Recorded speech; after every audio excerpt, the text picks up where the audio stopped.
Hello, I'm doing the take apart and put together your erg practice for You Can Row Too. So when you're done, if you would like to put your erg away, I like to tape the seat down.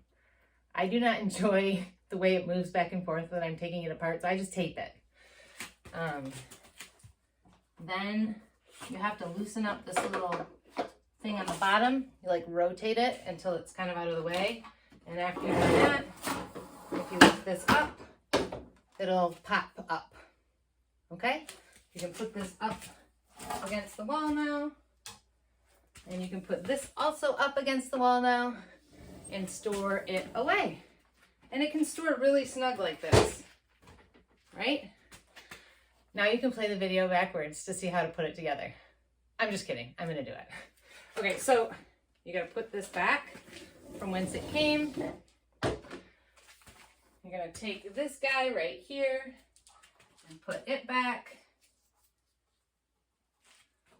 Also, and you pretty much just have to get it just right. You can see that there's like a little lip here and a lip here, and then there are some metal bars. You have to lift them both at the same time and line them up. And when you get it right, it'll just click into place. Did you hear it click? So that clicks in, and then I take the little spinny rooski, I spin it. While you've got the tape out, a little fun thing you could do is you'll notice there's some blue tape on mine right here. That's actually my reminder for my handle heights. It's like facing out this way so I can see it. So anyway, happy rowing.